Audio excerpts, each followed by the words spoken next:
السلام علیکم۔ آج ہم بات کرنے والے ہیں ایک ایسی چیز پر جسے عام لوگ تو اکثر اس نظر انداز کر دیتے ہیں، جس کی وجہ سے انسان اندر ہی اندر کمزور ہوا جاتا ہے۔ جی ہاں، بات کر رہا ہوں پیٹ کے کیڑوں کو ختم کرنے والی دواؤں کی۔ ورمی فلو کیا ہوتا ہے؟ آئیے آپ اس کے بارے میں تھوڑا سا بتاتے ہیں۔ سیدھی سی بات ہے جی، یہ جسم کے اندر موجود نقصان دہ کیڑوں کو باہر نکالتی ہے، چاہے وہ بچوں میں ہو یا بڑوں میں۔ یہ کیڑے ہمارے جسم کی غذا، طاقت اور خون کو ایسے چوستے ہیں جیسے رات کے اندھیرے میں چور گھر کا سامان چوری کر لے۔ پیٹ کے کیڑوں کی علامتیں کیا ہوتی ہیں؟ آئیے اس کے بارے میں بات کرتے ہیں۔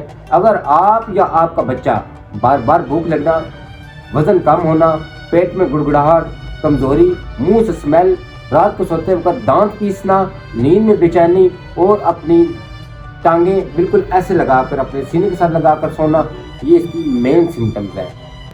اب سوال یہ ہوتا ہے جی کہ ہومیوپیتھک میں پیٹ کے کیڑوں کا قدرتی علاج ہے بھی یا نہیں؟ یاد رکھیے گا، ہومیوپیتھک کا ایک اصول ہے، یہ وہ علاج ہے جو جسم کو بوجھ نہیں بناتا، توازن واپس لاتا ہے۔ تو آئیے چند بہترین ریمیڈیز کے بارے میں بات کرتے ہیں۔ شروع کرتے ہیں بہترین ریمیڈی سائنا سے۔ سائنا 30 اس کو استعمال کریں، 30 میں استعمال کریں یا 200 طاقت میں استعمال کریں۔ یہ کیڑوں کے علاج کی بادشاہ دوائی کہلاتی ہے، خاص طور پر جب بچہ چڑچڑا ہو، ہر بات پر غصہ کرے، پیٹ میں کیڑوں کی وجہ سے بھوک زیادہ لگے، تو کیڑے نکالنے میں بہت ہی مؤثر سمجھی جاتی ہے سائنا۔ شکرم 30 اگر ناک میں خارش ہو، بچہ بار بار ناک میں انگلی ڈالے اور رات کو بے چین ہو، یہ دوا جسم کو آرام دے کر کیڑوں کو صفایا کرنے میں آپ کی مدد دیتی ہے۔ اس کے بعد میڈیسن کی بات کرتے ہیں جی، سلفر 30۔ جب کیڑے بار بار واپس آ جائیں، بار بار انفیکشن، الرجی یا پیٹ میں بے چینی ہو، تو سلفر جسم کو اندر سے صاف کرنے میں مدد دیتی ہے۔ اس کے بعد ایک اور میڈیسن آتی ہے جی، سینٹولینم 30۔ روشنی برداشت نہ ہونا، آنکھوں کے سامنے دھند اور پیٹ میں کیڑوں کی وجہ سے بھوک کی شدت میں اضافہ، تو یہ ایک بہترین ریمیڈی ہے۔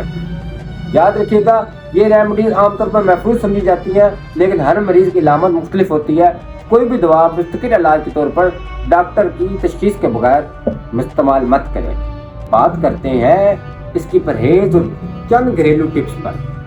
مٹھائیاں کم کر دیں، بازاری چیزیں، چپس، کولڈ ڈرنک سے پرہیز، نیم گرم پانی کے استعمال، اور بچوں کو روزانہ صبح دانت صاف کروائیں۔ ہاتھ دھونے کی عادت پکی کریں۔ یاد رکھیے گا، پیٹ میں کیڑے جسم کی نہیں زندگی کی طاقت چوری کرتے ہیں۔ وقت پر علاج کر لیا جائے تو نہ کمزوری رہتی ہے اور نہ ہی بے چینی، صرف محبت، سکون اور تازگی۔ میں ہوں ڈاکٹر اسیب الرحمان، ملتے ہیں اگلی ٹاپک پر جلد۔ اللہ حافظ۔